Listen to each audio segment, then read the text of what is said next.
Bonjour et bienvenue dans cette nouvelle vidéo de l'Académie. J'espère que vous connaissez désormais la chaîne. Je suis Adrien Dubois, PGA Golf France.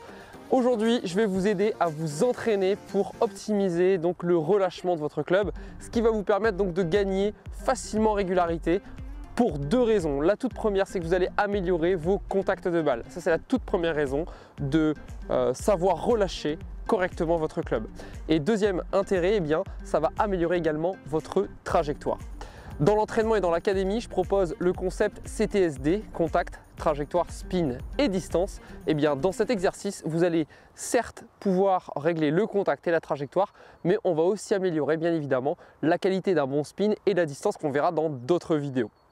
Si vous n'avez pas encore aimé ou vous n'êtes pas abonné à la chaîne, n'hésitez pas à cliquer sur le lien qui est en dessous de cette vidéo et à la partager à vos amis pour leur faire découvrir en tout cas cette chaîne qui vous aide normalement à progresser chaque semaine. On démarre tout de suite avec l'entraînement sur le relâchement de votre club. C'est parti. Très bien, nous voilà dans cette nouvelle vidéo où aujourd'hui on va s'entraîner à relâcher son club. Donc comme je vous l'ai dit, pour améliorer votre contact de balle et pour aussi améliorer la qualité de la trajectoire lorsque vous allez jouer sur le parcours ou bien sur vos entraînements en practice. Avant de démarrer cette vidéo, je vais remercier encore une fois le Golf du Touquet sur lequel je me trouve aujourd'hui sur le parcours de la forêt. On est sur le trou numéro 18 du parcours de la forêt. Superbe parcours. Si vous ne connaissez pas encore ce site et cette station qui est juste plus que sympathique pour passer vos vacances ou pour venir faire un stage de golf, eh bien n'hésitez pas à vous y rendre. Vous serez très bien accueillis et dans des conditions parfaites toute l'année. Alors pour relâcher votre club, eh bien quoi de plus simple que de comprendre ceci grâce à un exercice et puis aussi de comprendre les fautes. Donc dans un premier temps, on va essayer de parler des problèmes que pose le relâchement. Je vais vous proposer un exercice qui va vous aider donc à solutionner ce problème. Dans un swing de golf, entre la posture, le backswing, la traversée avec l'impact ici et votre finish, normalement il n'y a pas de questions à se poser dans la phase d'impact. Vous avez ce qu'on appelle une intention de jeu. Seulement, beaucoup de joueurs essayent à chaque fois de me dire oui, mais je dois être dans telle position et ils sont dans la réflexion alors que dans une procédure de mouvement, normalement, les choses s'enchaînent et s'enchaînent le plus naturellement possible. On n'apprend pas normalement à vos corps à bouger. Donc l'idée, c'est d'avoir des grandes représentations et en fonction de votre profil moteur, vous devez avoir des représentations soit très globales, soit vous devez avoir des représentations avec des moments un peu plus précis sur des grandes zones dans le swing. Là, on parle de l'impact et du relâchement des bras après l'impact. Combien de joueurs essayent aujourd'hui de régler ce problème où lorsque vous touchez la balle, vous en avez absolument marre de retrouver cette position de ce qu'on appelle chicken wings, donc de bras qui sont complètement fléchis pendant l'impact et après l'impact. Première chose, sachez qu'en fonction de votre profil moteur, c'est pas grave. Il y a des pros qu'on retrouve ici qui sont avec un bras gauche très légèrement en petite flexion qui permettent tout de même d'avoir un très bon relâchement et une tête de club qui se replace. Deuxièmement, la grande image qu'on voit dans tous les bouquins et dans beaucoup de vidéos, c'est d'essayer d'avoir à l'impact le bras gauche en extension avec le club qui se lance en avant. Ça, c'est la plus belle image que vous allez essayer de rechercher, mais encore une fois qui ne convient pas à tous. Donc j'insiste, sur cette vidéo, le drill que je vais montrer pourra convenir à certains profils et moins à d'autres. Alors, dans un premier temps, je vais vous parler des fautes. Pourquoi est-ce qu'on se retrouve à l'impact avec ce bras complètement fléchi? Premièrement, je vais vous proposer d'accrocher vos mains comme ceci ensemble et d'essayer, donc en fixant votre bassin, d'emmener les mains à droite avec le tronc et les bras, en gardant la position du triangle connecté ici et d'emmener les bras de l'autre côté à gauche et en essayant de garder les bras fléchis.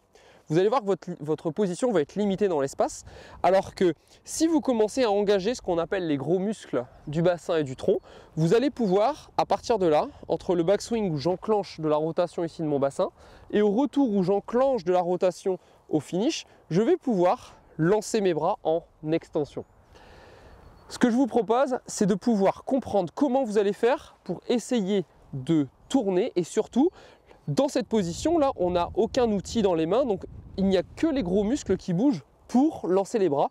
Et on retrouve, regardez, dans cette position, grâce à l'ouverture de mes hanches, on retrouve des bras qui se lancent. Et on ne retrouve pas des bras en flexion, en sortie de balle ou en tout cas en zone de traversée. L'objectif est de pouvoir vous retrouver dans cette position à l'impact avec un club qui se replace, des hanches qui sont plutôt en phase d'ouverture vers la cible. En fonction de votre souplesse, vous serez plus ou moins ouvert et avec des bras qui arrivent en extension. Effectivement, le problème des bras qui tractent un petit peu le club et surtout vers le haut vont avoir tendance à manquer de consistance à l'impact et surtout, vous allez avoir un club qui prend la balle dans ce qu'on appelle la landing edge, donc c'est la partie basse de la tête de club et donc la restitution d'énergie ne sera plus bonne.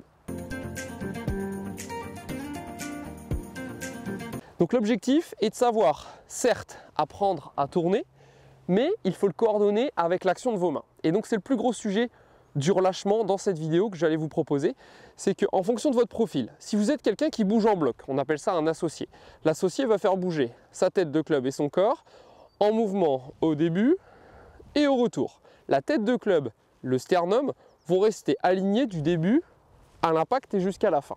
Je vais retrouver dans cette position une image beaucoup plus facile pour allonger les bras. Donc ça va être le joueur associé. Et bien évidemment, pour découvrir votre profil moteur, je vous laisserai découvrir ça dans l'académie où je vous donne votre profil. Et dans le profil, grâce aux préférences motrices, vous allez pouvoir savoir si vous êtes quelqu'un qui doit jouer en associé ou en dissocié. Deuxièmement, pour le joueur qui lui aime armer les mains, d'accord, mais qui n'arrive pas à l'impact à replacer ses mains et qui retrouve justement ses bras complètement fléchis lors de l'impact et de la traversée, eh bien voici l'exercice que je vous propose. C'est qu'au lieu de faire comme l'associé à bouger le bloc club, tronc, bassin du début à la fin, cette fois il va falloir vous entraîner à réaliser le drill suivant. On va armer le club, tourner au backswing, donc je vais avoir mon dos vers la cible, d'accord, qui est vers le fairway du trou numéro 18. Donc je vais armer, tourner et je vais devoir replacer mon club de telle façon à avoir la tête de club, le grip et donc le sternum ou l'aisselle gauche en fonction du repère que vous préférez pour avoir ici un replacement complet, tête de club, grip, aisselle gauche. Et dans cette position, eh bien là je vais avoir un relâchement efficace puisque le fait de tenir trop les angles, comme vous pouvez certainement l'entendre souvent, de tenir longtemps vos angles n'est pas forcément une bonne solution en soi. Tout simplement pourquoi? Regardez, je vais installer sur ma face de club, je vais installer un stick. Ce stick me permet de comprendre l'orientation de ma face. Donc là, je suis dans une posture qui me permet de m'aligner à la cible. Je lève mon club. Lorsque j'arme, le stick change de direction. Je tourne. Si je maintiens le stick trop longtemps, voilà ce qui se passe. Ma tête de club va arriver complètement sur le côté droit. Donc si je le fais dans le sens d'une frappe, je vais armer, tourner et maintenir cet armement dans la descente. Regardez ce qui se passe. Ma tête de club est complètement à droite. Et je vais retrouver à nouveau un problème de passage de club et je vais avoir des bras qui vont manquer d'extension. Il faut savoir que lorsque vous jouez un coup de golf, l'extension elle se fait entre la flexion de votre coude et donc l'extension elle est provoquée par le triceps de votre bras droit. Ce triceps et cette extension vont vous permettre le relâchement. Donc l'objectif dans cet exercice c'est de pouvoir ici armer, tourner et replacer ces trois zones 1, 2, 3 pendant l'impact et après l'impact. Ce qui va me permettre, après l'impact, de vérifier si j'ai toujours mes 3 points, si je les aligne dans cette étape de mon swing, c'est que je les aurai plutôt alignés dans la zone d'impact. Donc l'objectif de votre entraînement est le suivant. Vous allez dans un premier temps vous amuser avec un fer 7, fer 8, fer 9, vous prenez des petits clubs pour commencer et donc vous placez le club à mi-hauteur, armer, tourner, replacer. Ok, on va faire cet exercice 3 fois, armer, tourner, replacer. Très bien. Maintenant on va l'appliquer en situation avec une balle. Donc vous allez essayer d'abord de faire glisser votre club pour chercher donc, le rebond au sol. Armer, tourner, replacer. Et donc quand je vais le replacer, je vais retrouver à nouveau mes 3 points et en position de traversée, ici vous allez retrouver donc votre tête de club, le grip et l'aisselle gauche replacée.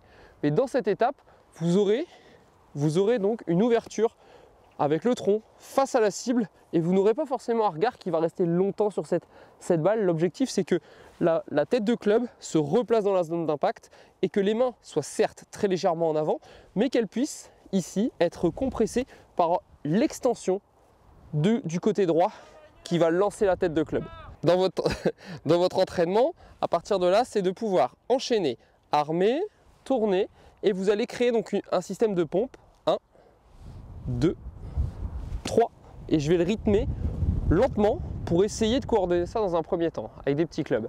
Ce qui va me permettre de pouvoir mettre un schéma en place de fonctionnement dans ma coordination épaule, avant-bras, main.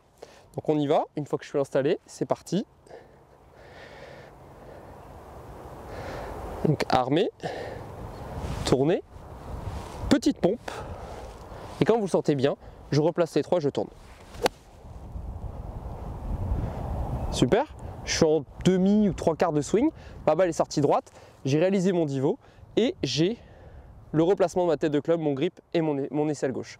On va faire une seconde balle pour vous remontrer ça, c'est parti. Alors au début, vous allez voir que le schéma va vous demander, le schéma d'organisation va vous demander un petit peu plus de confort et de réussite en termes de rythme. C'est-à-dire qu'il va falloir accélérer au bon moment. Et le fait d'avoir un temps d'arrêt ici au backswing va vous demander une accélération franche avec un replacement et une consistance de vos mains pour justement lancer la balle comme si on la lançait un petit peu à la main vers la cible.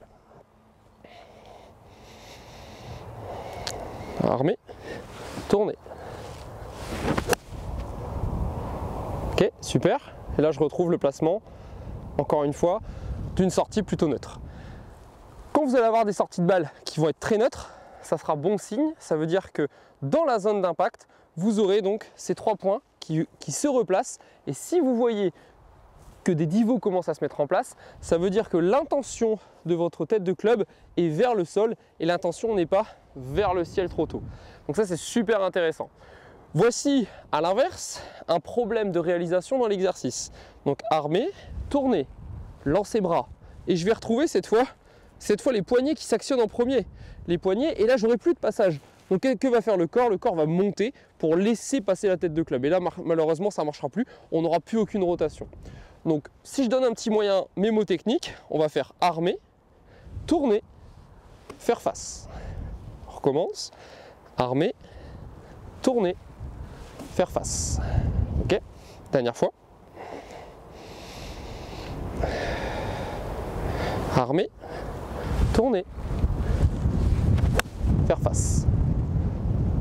Et là, à chaque fois, je vais sortir des balles beaucoup plus neutres et je vérifie tout de suite l'orientation de ma tête de club au finish. Ce sera vraiment le dernier exercice que je vais vous proposer. C'est que lorsque vous allez réaliser donc votre traversée, armé, tourner, replacer, quand je vais terminer mon swing, je dois avoir ma tête de club qui est orientée avec la pointe vers le ciel et donc ma face de club va regarder légèrement à gauche. Voilà l'idée de l'entraînement de la semaine sur le relâchement. Donc armé, tourner, replacer ces 3 points pour ensuite se réaligner et ma face donc finit correctement, square, et là regardez, elle serait complètement vers le sol, ou si je traque les bras, elle pourrait être aussi complètement vers le ciel. Donc orientation de face grâce aux 3 points qui se relâchent correctement. J'espère avoir été clair en tout cas sur cet entraînement YouTube, voilà, d'une vidéo qui vous permettra donc de mettre rapidement en application de bons contacts et des sorties de balles beaucoup plus neutres. Travaillez ça dans un premier temps avec des petits clubs, faire 9, faire 8, faire 7. Je vous invite à le faire sur l'herbe, ce sera beaucoup plus intéressant pour travailler les compressions et travailler la qualité d'un bon impact. N'hésitez pas à me laisser un commentaire sous la vidéo, à partager et à aimer bien entendu cette vidéo. Si vous ne connaissez pas encore la chaîne, eh bien abonnez-vous. En d'autres cas, il y a l'académie en ligne qui vous permettra d'aller beaucoup plus loin, où je vous aide à construire votre plan d'entraînement et à atteindre vos objectifs en fonction de votre index. N'oubliez pas de suivre les vidéos, puisque dans quelques semaines arrive le tout nouveau projet de l'académie avec l'entraînement auto-coaché qui vous permettra donc de trouver votre swing parfait. À bientôt! N'hésitez pas à partager, bye bye, prenez soin de vous.